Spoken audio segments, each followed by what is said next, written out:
ये राष्ट्र का भविष्य निर्धारित करते हैं, इसलिए उनका सुशिक्षित होना अनिवार्य है। पर भुखमरी और तंगहाली के दौर में ऐसा सोचना एक चुनौती लगता है।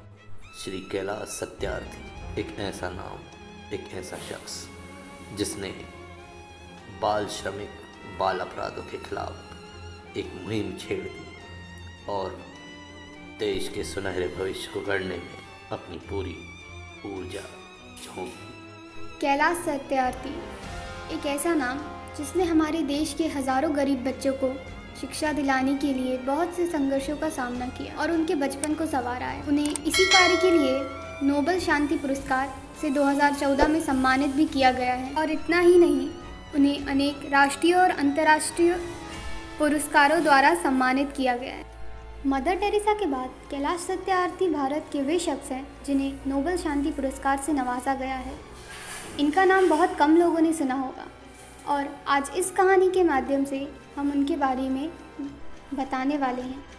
कैलाश सत्यार्थी जी का जन्म 11 जनवरी 1953 को मध्य प्रदेश के विदिशा गांव में हुआ था। उन्होंने बचपन में देखा कि कैसे दूसरे गरीब बच्चे उनकी तरह पढ़ाई नहीं कर पाते थे। तब उन्होंने अपने स्कूल और कक्षा के विद्यार्थियों से सहायता मांगी और उन्हें कहा कि उन गरीब बच्चों को कुछ किताबें और पैसे दान करें ताकि उन बच्चों को भी हमारी तरह पढ़ने का अवसर मिले।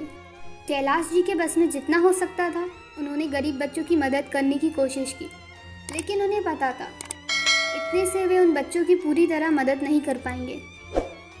धीरे धीरे उनका जीवन आगे बढ़ने लगा और उन्होंने कॉलेज से इलेक्ट्रिकल इंजीनियरिंग की पढ़ाई पूरी की और हाई वोल्टेज इंजीनियरिंग में पोस्ट ग्रेजुएशन की पोस्ट की डिग्री भी हासिल की।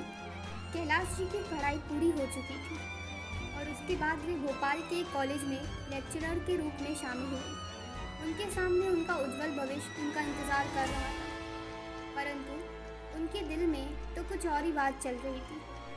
वो गरीब बच्चों की सहायता करना चाहते थे, इसलिए उन्होंने अपनी नौकरी छोड़ दी। नौकरी छोड़ने के बाद कैलाश जी ने एक पत्रिका की शुरुआत की जिसका नाम था संघर्ष जारी रहेगा।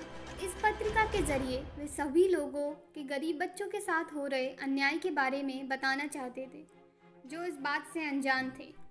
फिर एक दिन एक व्यक्ति से उन्हें पता चला कि एक फैक्ट्री में कुछ गरीब बच्चों को ज़बरदस्ती मजदूरी कराई जा रही है। यह सुनकर कैलाश जी बहुत क्रोधित हुए और फिर उन्होंने अपने जैसे सोच रखने वाले साथियों की मदद ली और उन सभी फैक्ट्रीज पे छापा मारना शुरू कर दिया और हज़ारों गरीब बच्चों और उनके माँ बाप को इस कठोर मजदूरी से आज़ादी दिलाई। इस घटना से प्रेरित होकर कैलाश जी ने बचपन बचाओ आंदोलन की शुरुआत की, जिसका मुख्य उद्देश्य है कि इस दुनिया के गरीब बच्चों के साथ हो रहे शोषण और अत्याचारों को जड़ से उखाड़ के फेंकना। और इस आंदोलन के जरिए उन्होंने 1980 से लेकर अब तक 80,000 बच्चों को मजदूरी के नर्क से बाहर निकाला और अच्छी जिंदगी दी। लेकिन उन बच्चों को वहां से बाहर निकालकर उनका कार्य खत्म नहीं होता, ये सोचकर उन्होंने बाल मित्र ग्राम की शुरुआत 2011 में की, जो कि हर गांव में बाल श्रम, चाइल्ड लेबर को मिटाकर उन बच्चों को सभी सुख सुविधाओं पर ध्यान देता है और उन्हें अच्छी शिक्षा प्रदान करता है।